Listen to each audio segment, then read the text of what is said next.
two fantastic hours. Both of them are main editors together with Matthijs Kuipers on the book on the topic. So they'll show us tonight how slavery is still visible in Utrecht. So that ought to be really interesting. Before I give the floor to them, I'd like to take you through the evening. So Nancy will start. Then Remco will give his talk. Then we'll have a short break of around 5 to 10 minutes. After that, there will be around half an hour for questions, for discussion, and then we'll have drinks downstairs or online for the stream.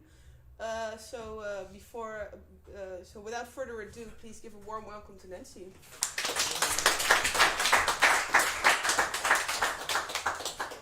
Yeah, hi everyone, and thank you so much for inviting us. It's a true privilege to talk to you. So my name is Nancy Jouwe. I'm a cultural historian. I used to study here at Utrecht University and sort of hung on to the city of Utrecht, and sometimes I wish I was still a student, because I think these days things are much more awesome than in my time. But in a way, what we're going to talk about tonight is also gives you maybe a little bit of a clue of what you can do after you graduate, which is kind of nice, right? So it's again quite a privilege to work in a field where you actually studied in. Usually, especially with people in humanities, that's not always the case. So okay. Well, tonight we're going to talk, Remco and I, about, and I have to switch to the PowerPoint, about this book, which is only in Dutch because it came out 6 weeks ago. By the way, it's been in the top 5 of the biggest bookstore in Utrecht for the last 6 years. 6 weeks, sorry. So it came out on the 30th of June. So pretty proud of that. It was a commissioned book, so the institution that commissioned it was the municipality of the city of Utrecht, that basically asked us, can you do research on the relationship of the city of Utrecht with slavery history, and especially colonial slavery or chattel slavery. Since they knew already my work in Utrecht, because I had been a cultural producer also in this city in a former life, where I already worked on this topic 11 years ago, so I was already familiar with the topic. So they started the ask with me, and then I immediately also asked Remco Raben and Matthijs Kuipers to join me in this quest, which had to be done in a pretty short time span. So it was also, get to work and get going. So this is what I'm going to talk about. Remco and I will both talk about 15 minutes. While I'll talk more about what was the research about, what were our main conclusions, what are our next steps, and Remco is zooming in on some concrete examples. And be sure to write down any of the questions that you have, so that we can talk about that later on after the break. All right, so this is the editorial team, and this is our press photo. This is for me to show you how important a good press photo is. This is the only reason I'm showing this. Because the publishing house actually didn't want to do a press photo, but we said, it might actually be handy. And then all press took over. And even in the 8 o'clock news, we were an item. So this is probably why the book sales went well. Why did the municipality ask us to do this research? Well, it wasn't the first city to begin with. It started actually in the city of Rotterdam, which is kind of the second city of the Netherlands. Some local politicians over there from different going too fast, from different political parties actually were asking for a research because they felt they knew too little. And this shows also how, research and the work that scholars do, get interwoven with the political arena or society at large. And it was a unique opportunity also to do this. So in Rotterdam, they had more time and more money, so they made 3 books. And then Amsterdam was like, wait a minute, if Rotterdam's going to do this, we need to do this as well. Yeah, it's really as simple as that. And so Amsterdam did a similar ask. And they, in the case of Rotterdam, they asked Alex van Stiprian, who's a long-time historian working on the history of slavery. And in Amsterdam, they asked the International Institute for Social History. And Pepijn Brandon coordinated that research. That was published, both of the books were published in the fall of 2020. And I was also part of the editorial team of the Amsterdam book, which helped me tremendously in then coordinating the Utrecht one, because I basically had a workflow that I could use, and also talk to with the public servants that I had to deal with this assignment. Okay, so the book is so there were a couple of things that we already knew about, and great even if you're a latecomer, happy to see you. Research was set up in 5 parts. So these are the 5 parts. So obviously the local politicians wanted to know about the role of local politicians, in history, and so we wanted to look at that specifically, of course. Second part, we clearly understood that, well, in terms of the city of Utrecht, we don't actually have colonial institutions like the East India Company or the West India Company, but Utrecht as a city had quite some strong ties with the East India Company, the Dutch East India Company, of course. So we had one section particularly focused on that, and Remco will talk about that more later on. Then the third part was really about the elite and their financial interests, because really when we talk about the history of slavery, we're also talking about money and power, of course. In the case of Utrecht used to be a very strong religious center, especially in the Middle Ages, as you might well know. Then there was a turn from the Catholics to the Protestants, and but this has always been a city that was also deep, where religious leaders were deeply intertwined with politics, of course. So they must have had a stake of some sort, which we knew nothing about really. So, and it's still, very much ground that needs to be covered.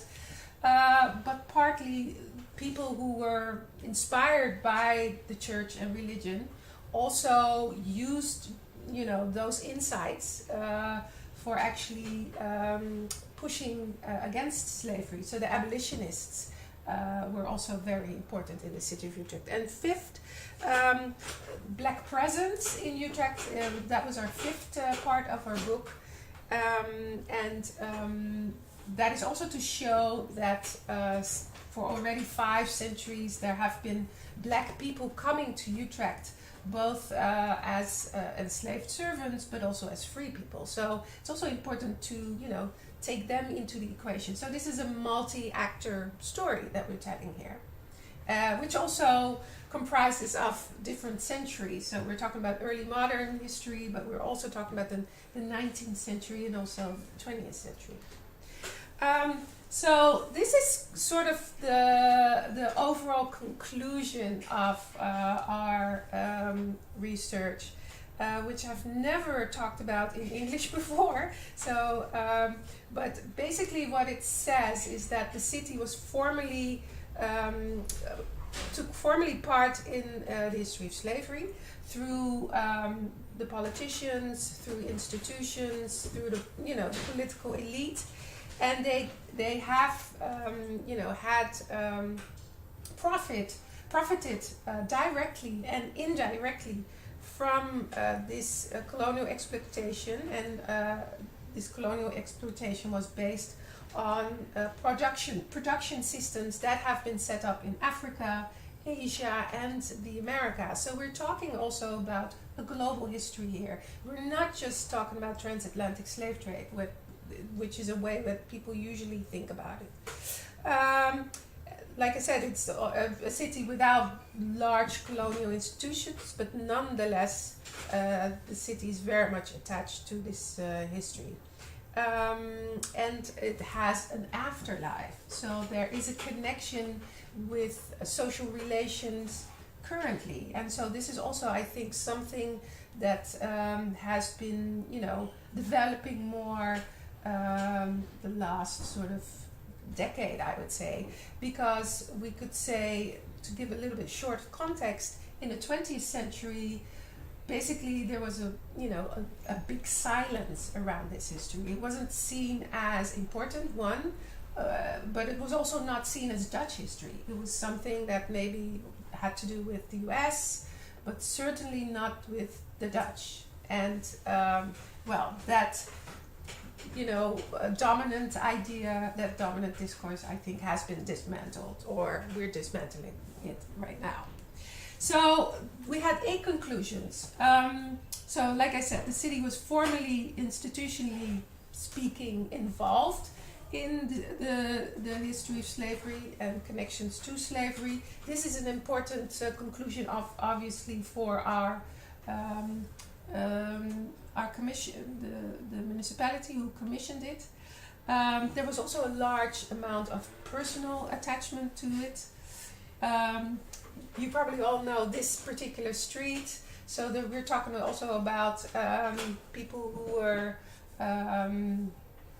mayors of the city, for instance, right? We also had a sugar refinery, which was located exactly where the municipal theater is, so the Stad Schouwburg. So the location of the Stad Schouwburg is where this, and people called it the sugar house. But obviously all the sugar cane from plantations were produced by hands from enslaved people, which was also a very harsh production system, which went on 24/7, and which had sugar mills that were running, and sometimes hands would be caught in the machines, and then people basically their hands were cut off because the production needed to continue. The Imperium and so organizations attached to this history were important for local for the job market, so people could get jobs because of this colonial system. This is badly, we can't read this really. But what am I saying here? It's basically, we've now through this book shown that it's evident, it's clear that there is this connection directly, whereas it was invisible for a very long time. And also the black presence has stayed invisible for a long time. Just a quick example, you probably ate in this alley at one point. It's off the Oude Gracht. And this is where, for instance, Eduard van Akkaboa used to live. So he was a free man from Angola, which we already can see in the archive in 1652. And of course we don't have a picture of him because, that's typically something that's very hard to find, of course. Utrecht as a center of abolitionism, and all the big institutions have profited of slavery and exploitation system. So those are our 8 sort of conclusions. And when the mayor, so we had a book presentation. Hi there. We had a book presentation on the 30th of June in the public library. If you want to have a look, it's still online, I think. But there you can also see how the mayor reacted. And I was really struck by her reaction, because she was really,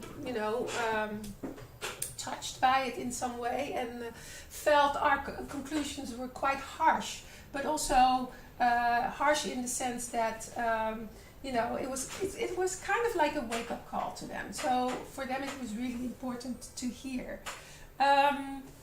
What are we going to do with this? Well, we've set up a website, so if you want to know a little bit more, you can. It's unfortunately only in Dutch at the moment, but Sporen van Slavernij Utrecht.nl is the address.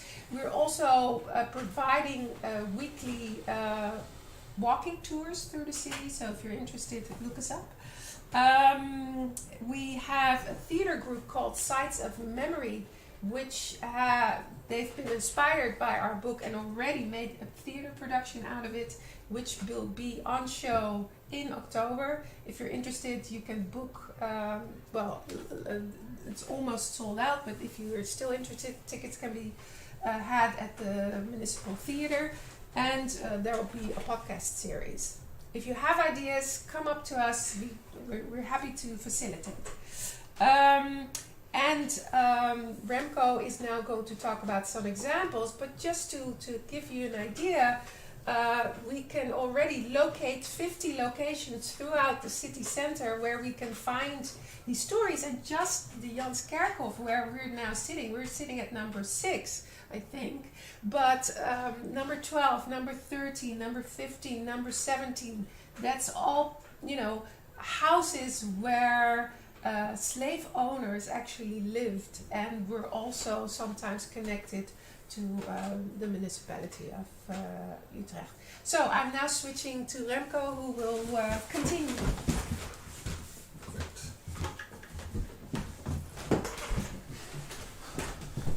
Is this the same PowerPoint? It should be, yeah. There we go. Okay. Thank you very much for inviting me. I was invited by Nancy to join the club. She got the assignment from the municipality and asked me and Matthijs to join. And I'm really very thankful to her for that, because I learned an awful lot of this project.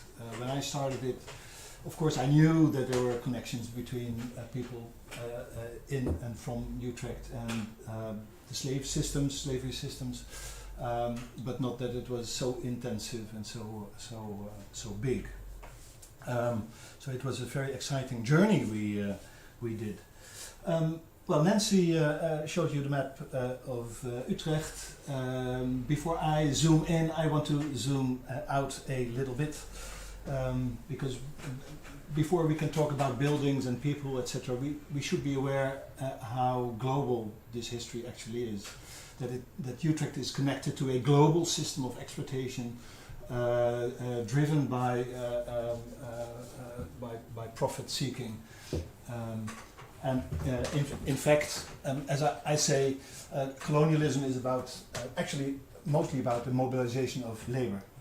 Because it's about extraction, about exploitation, about getting products from faraway countries, and you need labor to extract this. So in every colonial system you see a kind of mobilization of labor, and often it is forced labor in whatever form it is. And in the early modern period is of course slave-based labor. And later it is in the way of labor contracts or the cultivation system in Java, for instance. It's also a semi-forced forms of labor. So that's very important to think about. When the Europeans went overseas, abroad, seeking profit, they needed the labor. And that's what we are talking about. So when Utrechters went abroad, they organized a system of getting their labor.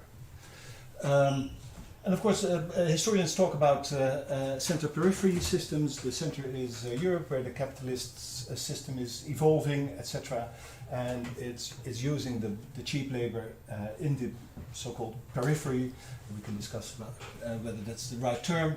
But anyway, but to extract these products, whether it's high-value products like maize or what is it, or the nutmeg, exactly, pepper or cinnamon or whatever, but later more bulk stuff like sugar and tea and coffee. But we shouldn't forget that it's always about individual histories. And they seem to be a bit disappearing into view when you're talking about big systems of slave trade, etc. It can become very abstract. But we should be aware that it's about hundreds of thousands or millions, if you talk about Europe as a whole, millions of individual people who have been stolen from their homes, have been robbed from their identity, have often led awful lives of forced labor and often violence and etc. So before we talk about buildings here, we should be aware that we're talking about this kind of individual mishap. Okay, another thing I want to talk about is, we as Nancy said, we associate slave trade and slave-based systems of exploitation, especially with the Atlantic slave trade. That's well known, we get it at school, etc. But much less known is that exactly the same systems worked like that in Asia. So when we're talking about slavery and enslaved people, we shouldn't only think about the transatlantic slave trade, but also about what happened in the Indian Ocean and the Indonesian or the Southeast Asian archipelago. And when we're talking about numbers, it's about the same number of enslaved people who were employed, or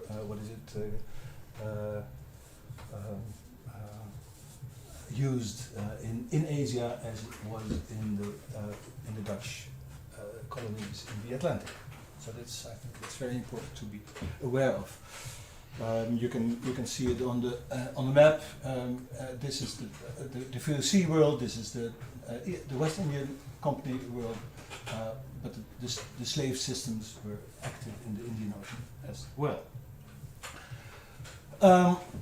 Okay, a little bit about the VOC. In the part of the book that was about Asia, part of it is based on my research or my writings, so I can talk a little bit about it. We should be aware that there was a very intensive slave trade by both the East India Company, the VOC, as well as private traders. So the Dutch East India Company itself was involved in the transport of enslaved peoples.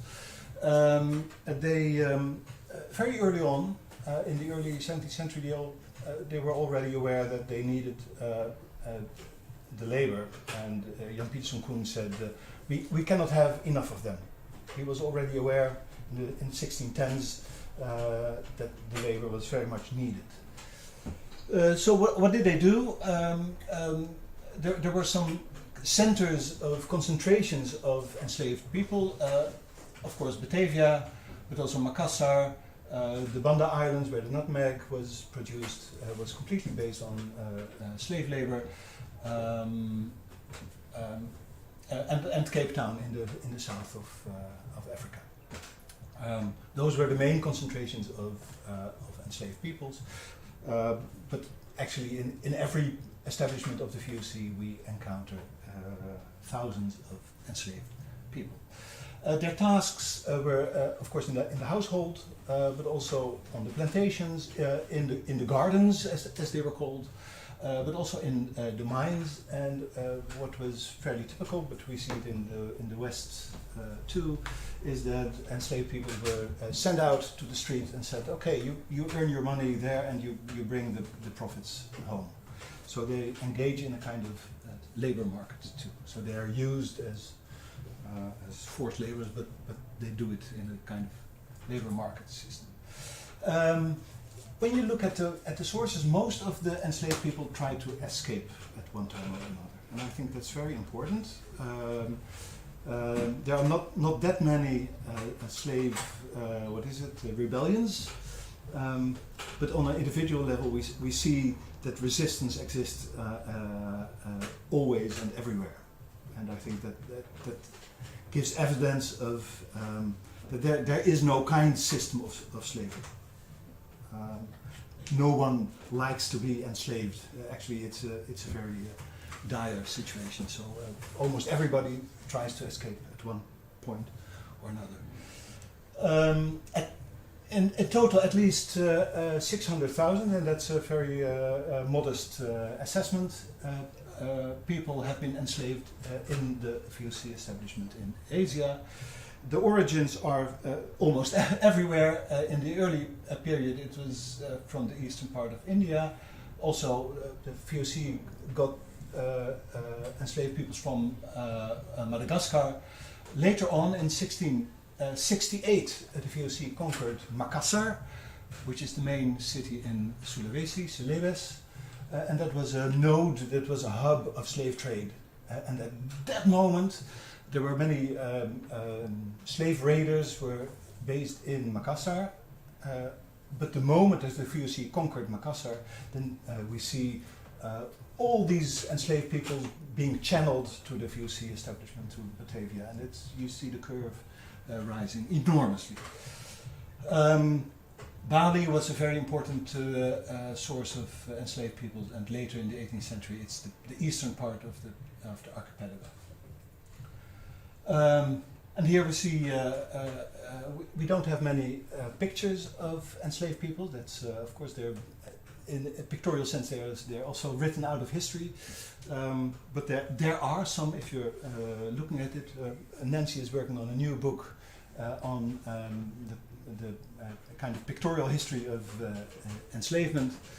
And if you look well, then you can see evidence in many paintings, etc., etc. Here we see in Batavia on Java a enslaved person working in the pinang garden. That's the betel nut.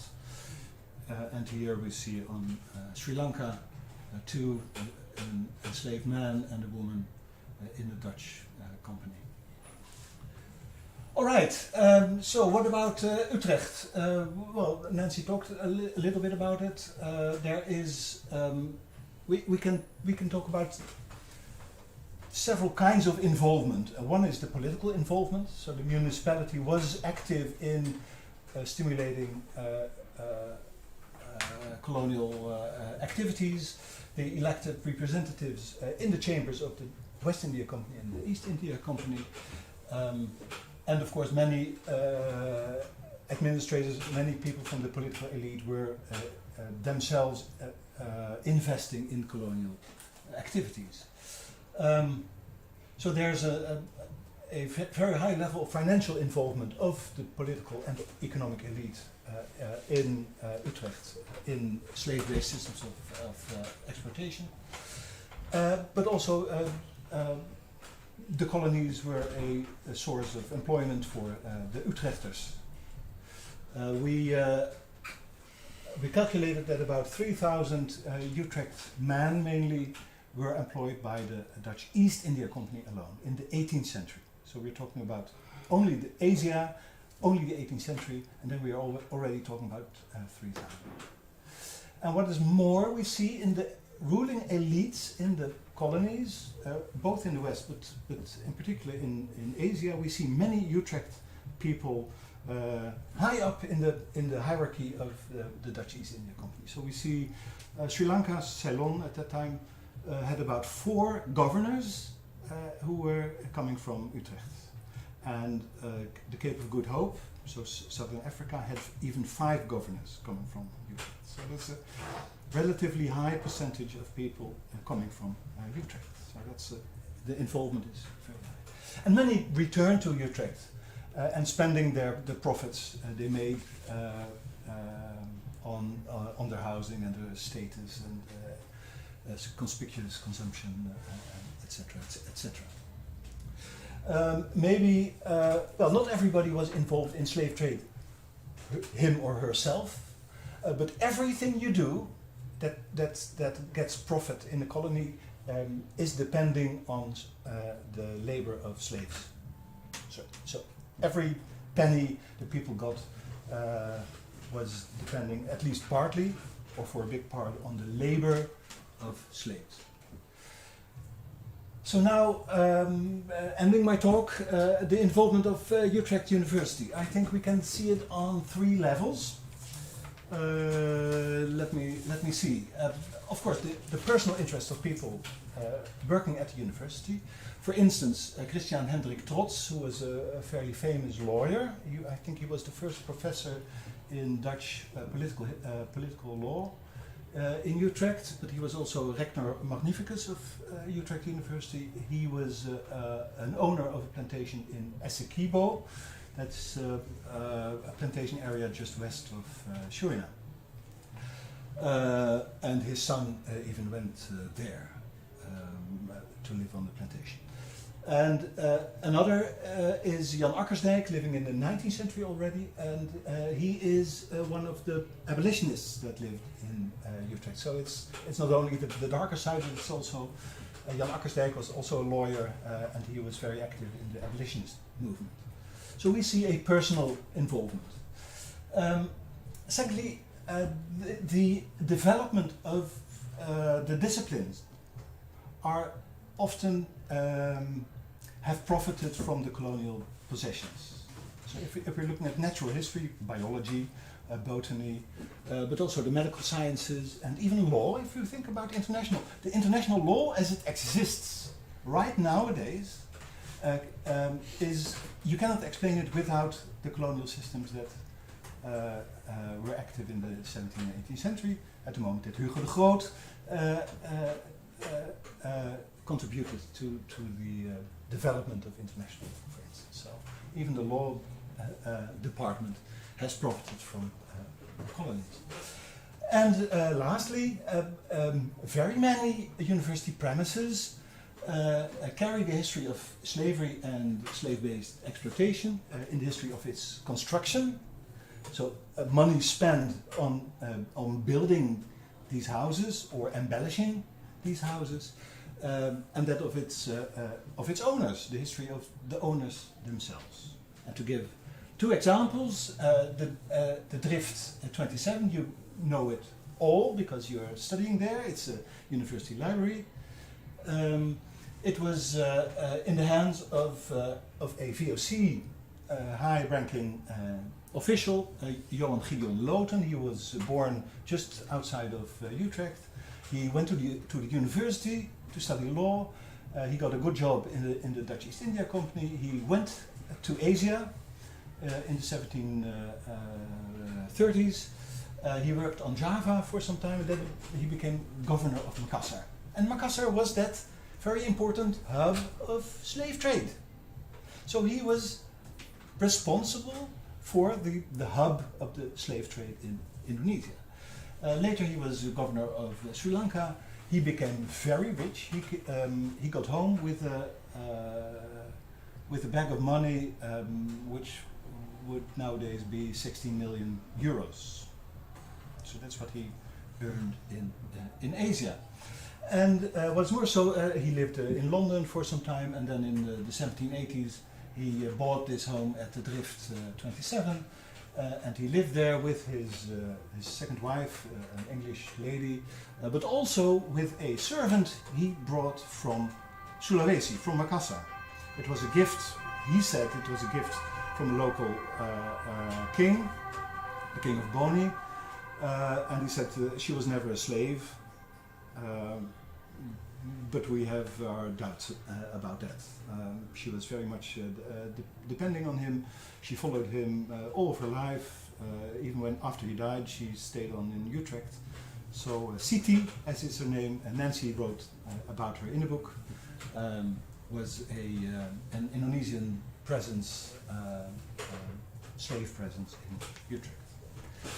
And the last example is just next door, Drift 21. Many people have had their seminars there, and Drift 29, which is part of the University Library too.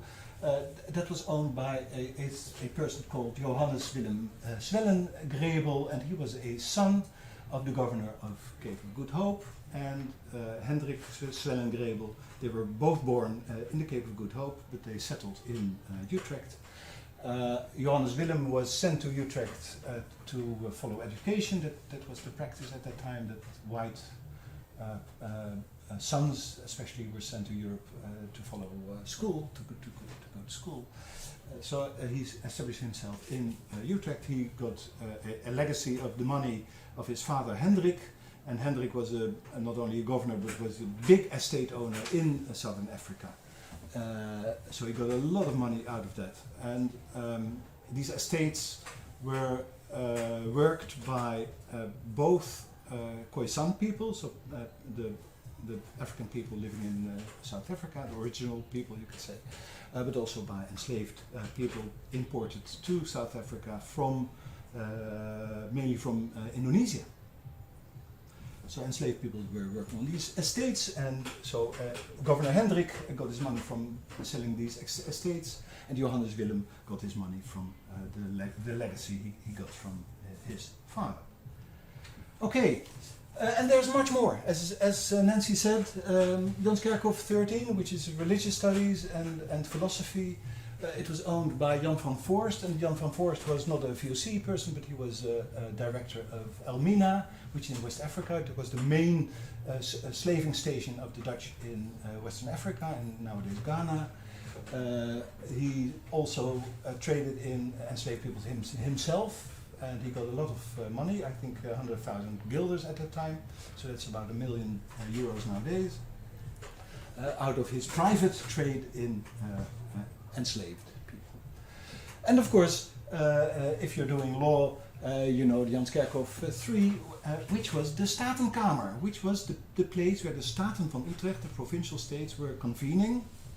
And one of the seats in the provincial states was occupied by a representative from the Utrecht city. So the Utrecht municipality was responsible too for the Utrecht in the colonial activities. So we didn't do a very systematic research in the locations, but we are sure that if you go through all the university buildings, then you can find very intensive connections between the buildings or their occupants and the history of slave trade. So, of course, I talked too long, as always. You wanted to have a discussion after the break. Well, maybe think about what should the university do about it, and how should the university give account for the history of the buildings they use, and maybe their own background in the development of their disciplines. And maybe also why?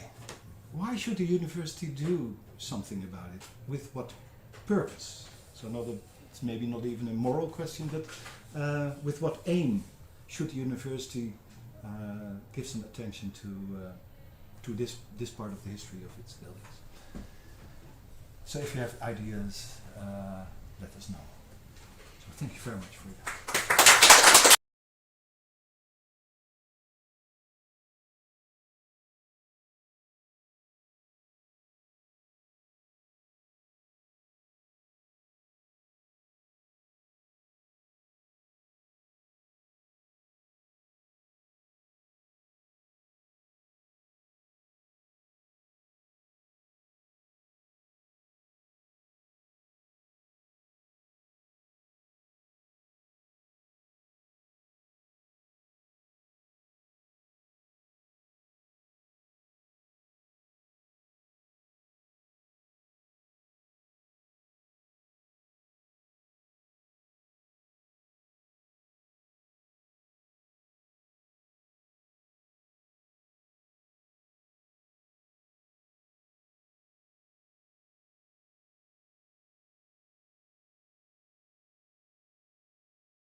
I think we're gonna resume our lecture and evening. Now we're doing a question and discussions part, but before we start that, I want to announce something very fun. We're doing a raffle tonight where you can win one of 2 books.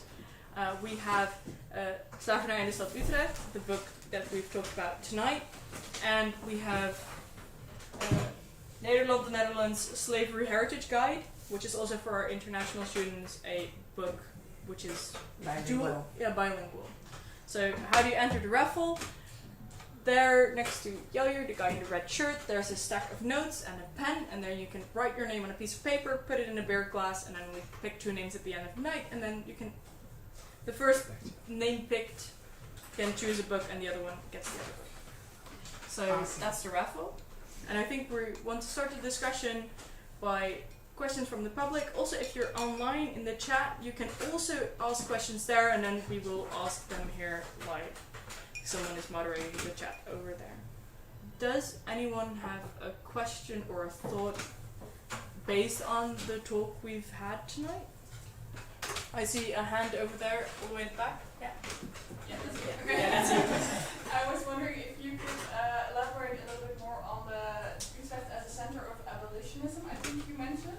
Because you mentioned it briefly, but I was wondering why was Utrecht this center and how did this happen? Yeah. Well, we can answer both, I guess. So I'll start. So partly it's related to the fact that Utrecht was a religious center already, but partly also because it has one of the oldest universities. So many of the some of the abolitionists were like nobility or elite, and some of them were attached to the Utrecht University. I mean, we didn't do like an in-depth research like how is it that they all came here, and we're not talking about thousands of people. Well, maybe it's good to also mention just in general that if we talk about Utrecht in the early modern age, like 17th and 18th century, we're talking about a city that only has 30,000 people, which is like that's less people than in Overvecht, which is one of the neighborhoods, right? So it's a small town, very small town to begin with. But yeah, I mean, the church. So those institutions, I think, were very important. Abolitionism was also not a mass movement in the Netherlands as it was much more in like either the US or Great Britain. And what was also interesting is that writers also have inspired that movement. So someone like Harry Beecher Stowe, who Uncle Tom's Cabin, which is now not seen as if you're called an Uncle Tom, that's not really a compliment. But at the time, it was a bestseller that inspired people around the world, including people here in Utrecht. So there were also different types of people who were abolitionists. So, those are some of the notes I can give you on this. Maybe you want to add? Oh, you're browsing through the book quickly. But there were some really interesting.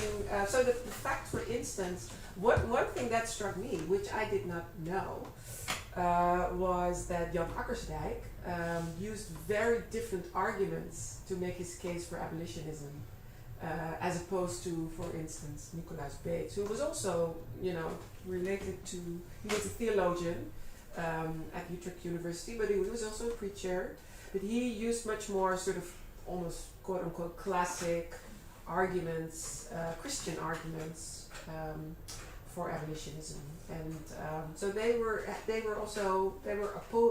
opposing arguments, which I think is, and this is something that has been very poorly researched in general. And this is another thing. This is more a general remark also, but what's I guess struck us all as editors also is that a lot of researchers have left this topic altogether. Like if you browse through, what historians have written about local history of Utrecht, and there's a lot of local, historians who are very interested in local history. They've all, they've not engaged with this part, which is so, it's such a beautiful interdisciplinary study to do. Like from a law perspective, socio-economic perspective, cultural perspective, but also, theologians, there's still so much to research basically. So actually what we're hoping is that it will inspire people to pick up on, pieces that we've left in the book and to do more with it. So that's a wide answer to your question. Thank you. Yeah. But and also what's interesting that you see that people from Great Britain come to different cities in the Netherlands to push for abolitionism. So it's also a movement that comes that is spurred internationally, which is I think interesting. And someone like Nicholas Bates, that we revere in the Netherlands as a writer, an interesting writer, an important speaker, but never as an abolitionist. He's not known in the Netherlands as an abolitionist, which I think is also very interesting. But he did public speaking in town. So he's very well known also for an 1856 public speech that he held at which is now known as the Conservatory, where he basically also spoke against slavery. Yeah. It's a long answer. Sorry. Well, yeah, the amazing thing is that many of them were relatively unrelated. So it was not a kind of a bunch of people who were attacking the the fortress of slavery. There was Petronella Moons, who was born somewhere else and only later in her life came to Utrecht. There's Julian Wolbers. He was in touch with Nicolaas Bates. They had a connection. Jan Akkersdijk is somebody completely different. So it's not really related. So there's an element of coincidence in it. But the fact that the university was here is, and that it was an important center of religious thought. That probably made Utrecht a center of abolitionism, particularly Protestant-inspired abolitionism. Does that answer your question? Yes. I also think that kind of rolls into this idea that this book is more of like a start than a complete research. What are some things that you guys hope will kind of happen as this book is written? Maybe that's more research or more social movement or more, I guess, general awareness. I don't know, do you guys have thoughts on that? As in, where do you want this book to go? Or this journey to progress to? Oh, it's a very good question. Well, as a historian, I think it is very important that this part of history becomes more in the open. It's such an important, colonialism and slave-based exploitation is really at the basis of Dutch or Western European history. And it's written out of history, or it's neglected completely, or it is treated as something apart. There's something here, and there was colonialism and that happened there. No, every cobble we are treating on the street has a relationship with this history of colonialism or slavery. It doesn't mean that everything is we have to. Everything is coming out of colonialism. But everything has a connection to it. Our life is not imaginable without colonialism, and I think that element I would like to bring that home in a way, and to account for that part of history. Is it too high sounding? I don't think so. Yeah, and just quickly add, and then we'll go to your question. When I started this topic to work on this topic, not so much as a researcher, but more as a cultural programmer or culture producer or whatnot. we lived in a very different time. I mean, people were just not, very uninterested in this topic. It was not seen as something that was relevant. And that can change in a decade, which I think is really interesting. And that is partly to do also with the work that scholars do. So I think,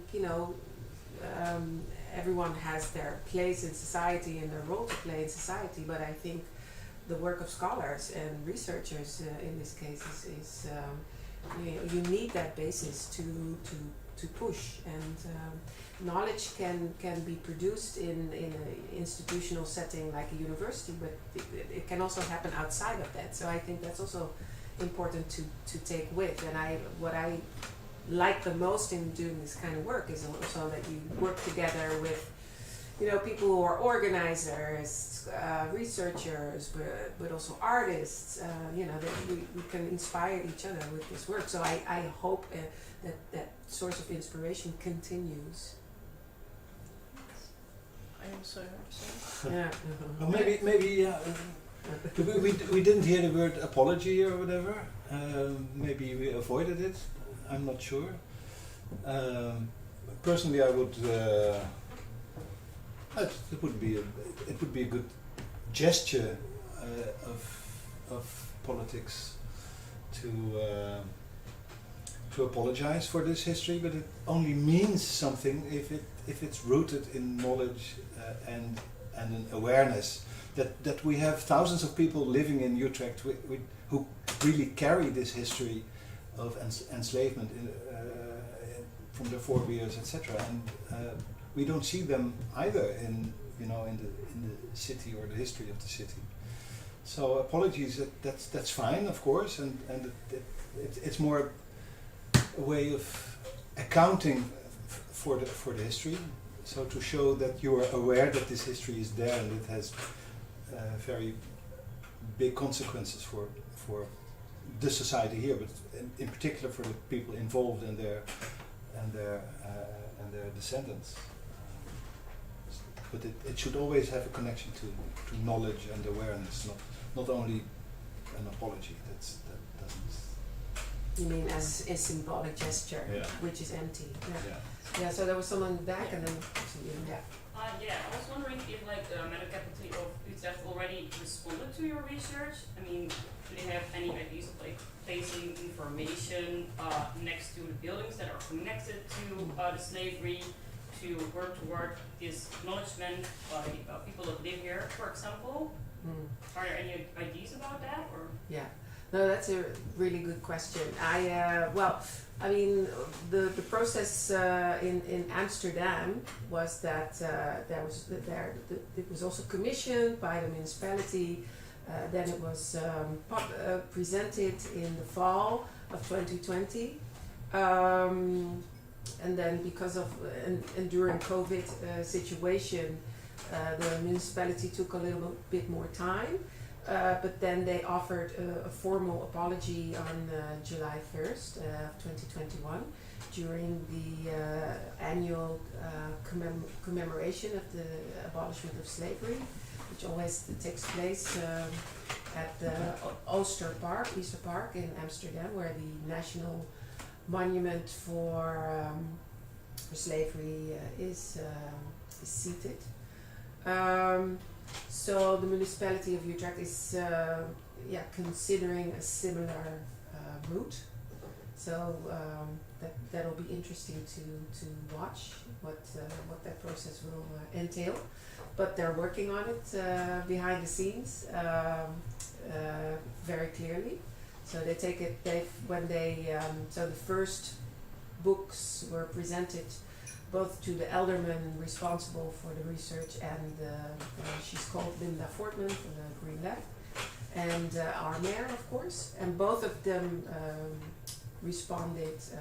One through the mayor with a speech, and you can watch it still online. And I thought her words were quite well chosen, and I think it spoke to her taking it very, very seriously and being very sort of, I think it was a wake-up call for them. and like I think I said, it was seen as harsh, quite harsh. Your reference to plaques on buildings, I really find interesting because in the Netherlands we don't have that type of tradition to do that. I've done research also in the US on for another book I worked on, and there you can you stumble over many different plaques. They're all over the place. Obviously, when Americans come to the Netherlands, they're like, "Oh my God, is this building 4 centuries old?" So that they really like history in that sense, and they also really like to show it. So in the Netherlands, we don't have that kind of, but also especially, in cities like Utrecht or Rotterdam is different, but Amsterdam and Utrecht that have these old buildings, they're very hesitant to also put something different on those buildings. So there's this, heritage people are very sensitive to that. So what I actually did myself, like was a local intervention, it was like a little pilot project that I tried out, was in inspiration of the Stolpersteinen. I don't know if you know that. We did something similar, but then with a round sort of pin that we put in the on the floor, so to speak. But we have to come up with a more durable form of that because it wasn't long lasting. But it's I like this idea of indeed those types of interventions. But the municipality is also very seriously talking about setting up a monument in town. So there's this committee that is talking to everyone and cooking up ideas about what's the monument going to look like, where is it going to be placed, etc. And it always takes a lot of time. So those are some of the things that are going on. So I hope that answers your. Yes. But I mean, in a way, I think those heritage interventions are important, but I actually even find it more important that it'll be taught in schools. So that because one of the typical reactions from any person here in Utrecht was like, "Oh my God, I did not know that we had an attachment to colonial history, let alone slavery." So for many people, it's like a bit of a wake-up call. But really, what we're doing is also try to have look from a different lens to your city, and so that's what we're trying to do. Thanks. Thank you. Yeah. You had a question. Yeah, there's a question from the chat. It's from Anouk. It is more of a thought to the discussion question as posed at the end of your presentation, Remco. If the university has abolitionist history within their walls too, maybe there's a much need for them to do something about this history apart from acknowledgement. If we acknowledge that everything is built on colonialism, is that then enough? Maybe you'd like to respond.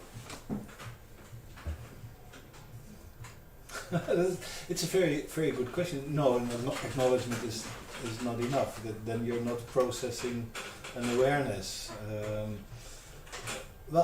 Knowledge is not about establishing a fact and then and then moving on. Yeah. We should work with it, and as we did, the very process of researching this topic created so much knowledge and awareness among the editorial team and the authors, etc. So I think, and it's so important. It's so fundamental to the lives we are leading now that I think it's much more than just acknowledging or saying sorry or whatever. No, it's being aware that it's so central to our history and our presence. Actually, and that needs. How would we approach that? Are there active things we need to do? Well, I can give examples from my own experience at the history department here, which is a wonderful department, and they're doing great historians, great history is being written there. But until until a couple of years ago, it was always Europe, and a little bit colonialism, and then colonialism is about trade. The Dutch people going abroad and these very brave and the small ships, etc. And it was very difficult to find something of the other sides, whether it was the perspective of the non-European peoples involved or the darker sides of this colonialism, the exploitation or whatever, or on racism. So and it's still very very little, and we are now talking about reinventing our curriculum, and it's still very very difficult to find a place for these topics in the what is it, the basic curriculum. I see two hands. I don't know. Maybe in the back and then you? Yeah. Sure. Yeah, go ahead. In the back. Yeah, I'm going to stand up for this. Yes. Yeah, I was wondering, what do you think of some politicians, I'm not going to call names right now, that are their names. these kind of researches of Who hate what we're doing? Is that what like politicizing history and creating some kind of sense of guilt among the population, white guilt, let's call it that. What do you think of that? Well, you know, they it's good that they're there as well, because they'll make us work harder. But maybe to begin with, the fact that we did this research was also politically based, because it was politicians who asked for it to begin with, because they wanted to know more about the history of slavery of their municipality. So in all cases of Rotterdam, Amsterdam and Utrecht, it started with the politicians asking for this research. So there's that. But like historians like to discuss interpretations that can differ from the same historical fact, politicians will do the same, and it's their right to do so, I think, and it makes for a very dynamic life. But I mean, what is always important to take into account when you do this kind of work, because you know, I do encounter people and institutions that are taken aback because of what you're doing or what you're saying or what we write down here, and we always have to stress that these are historical facts that we've, you know, unearthed and then interpreted. And sometimes people feel that is kind of an opinion, and you have to, you know, take a step back and stay within your lane as a scholar, and also, you know, arguing for the fact that you're doing scholarly work. And what others do with that's up to them. But I think that's you know, that's our task to say, this is the work we've done, and if you're a historian as well and you want to counter that, you know, be our guest. It'll be interesting and good for our community to, you know, keep sharpening our minds with knowledge production and what it means for all of us. So that's kind of what I think about it. I don't know if that answers. Yeah, I totally agree. Oh, okay, thank you. But maybe Remco. Maybe two small things to add. Doing nothing is also being very political with history. Very true. So there's this claim that there's objective history, and there is the identity politics historians or whatever. That's completely bullshit. It's you know, we've been doing kind of identity political history for ages by neglecting this kind of history. And the second thing is, I'm very interested in why they feel threatened by this, because that's their reaction is they feel threatened by this kind of history. Well, what we are doing is inviting people to discuss, okay, how important was colonialism actually? Okay, come with other facts, better facts. If you think it's different, okay, that's fine. We don't have the truth. History is not. It's about truth seeking, but it's not about establishing truth. It's So let's have a good discussion, but on the basis of the facts that we are offering. So retorting with saying you're doing politics is not engaging in the discussion. But it's interesting that they feel threatened. Yeah. I mean, people often talk about guilt and shame. I'm really very uninterested in white guilt. But what I am interested in is if it tickles you in a certain way that you become curious about some things. And for me personally, it's also about accountability, and that's very different from guilt. But I understand that people do feel guilty. I mean, sometimes that happens, and that's your own process to go through, right? If that's what you feel, sure. Thank you. Yeah. Yeah, you had a question. Yes, do we have time for one more question?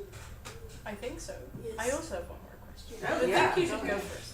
Okay, So I have like and then an ending question. sure. Well, I was wondering, because we've talked about ways the government and the university can be mindful and pay respect to their past, and and I was just wondering, are there ways in which students can do so as well? Because it's also the past of the university we're currently studying at, so I'm interested in that. That's a great question. So you say what can your question is what can students do? Yeah. Well, one of the I'll answer it in a roundabout way. One of the most fascinating chapters I thought is in this book. It's about a group of people. It's called Nieuwe Perspectief, and Nancy was part of it. It was established in the 1990s, and those were people mainly from Surinamese background, but not People of color who were students and former students. Yeah. They didn't find their interests represented in the curriculum. So what they did is organizing Their own meetings, discussions, creating knowledge in the group, etc. So if you cannot find it in the curriculum, well, Create it yourself. Yeah, It's like a there's- do-it-yourself kind of thing. yeah, it's very. You can do it very cheaply. Just come together, invite some people, and discuss it. But also making your surroundings aware. I think that's really, make it more visible. It's a very simple but effective way, I think, to deal with it. Yeah. The thing is, it keeps, it really strikes me that the 20th century really was a century where it was so silent, on this topic. So,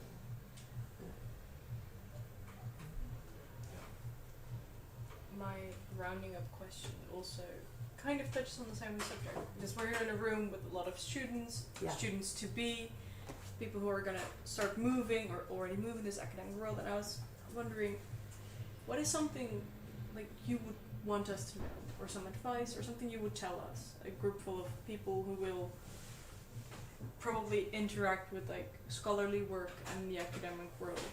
Is there something you would like to tell us or would want us to know?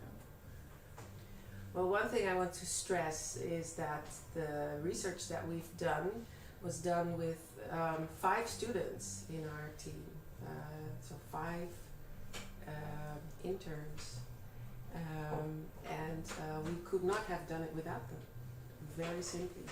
So we were, everyone was as important in this process, and people had maybe different responsibilities or experiences.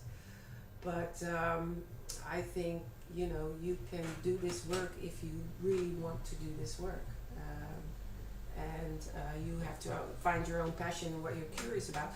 One of the students was a history student who lived all of his life in Utrecht and had never done anything around slavery. But he came to us purely out of curiosity. He was like, this is something about the city that I've known all my life, but I know nothing about it, and I want to know something about it. And I love that, that basic starting point, and I think that's great. And for me, it's just I still remember being a student, so I can also relate to the fact that their names are now being mentioned in the book, and one of them actually there's 2 students who have actually written articles in the book, and they're really they're some of my personal favorites in the book. So that's, I think, a very practical thing I can mention. You have time to think now. Yes, what to add? Well, what I like about history, and this kind of history, is that because it's not very well represented in the formal curricula of the university, you have to seek for knowledge outside of the university. So I think it's very important to think out of the university. It is, you cannot only learn, actually you can only unlearn when you're sticking to the university. Because it is stuck to its own traditions and the specializations of the lecturers you get. But outside of university, there's a lot of knowledge to be got, and I think to engage with this kind of knowledge is, for me, and I hope also for you, a challenge, and it's very rewarding to talk to people who know things. But may not be a professor or whatever at a university, but that doesn't count, If you get only your knowledge out of your textbooks and from the mouth of your lecturers, I think that's fairly limited. But it's something I had to learn over the past decades myself, so it needs an effort and an awareness and Good point. that, for you it's you move inside outside academia, so Well, that's how we stay sane. so for you this is not Yeah, no, but I think it's a really important point you're making. Yeah. Okay. Great. It's getting very warm, so I think people are like, where's my next beer? It's time to wrap it all. Yeah. First of all, Maya is going to do the formal ending, but I would also like to take a moment to thank you guys so much for being here. It's been great.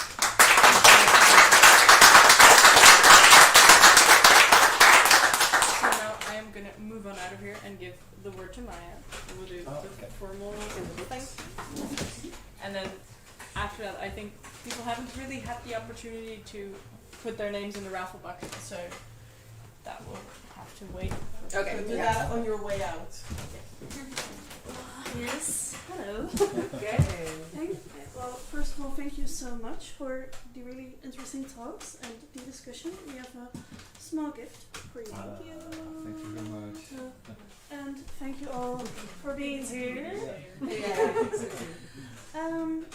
Yes, tonight was organized by SIB Utrecht, and if you are interested in more intellectual nights like this, you're at the right place, because we organize one of those every Tuesday night. And besides that, we also organize social and fun activities like parties and drinks, and also a lot of trips. So if you are interested in joining right now during the ads, we have a discount. So if you want to join for a whole year, I believe it's €50, and if you want to try out for 6 months, you can do so for only €10. So if that sounds good to you. Go for it, people. Well, if you are interested, please feel free to walk up to one of us and ask all of your questions. For now, I would like to invite you all to join us for our drinks downstairs. And I don't know if we're still alive, but if we are, then hi. You can also join us for some online Discord drinks, so feel free to chat to any of us there as well. And I hope to see you all soon at another one of our activities. And have a nice night.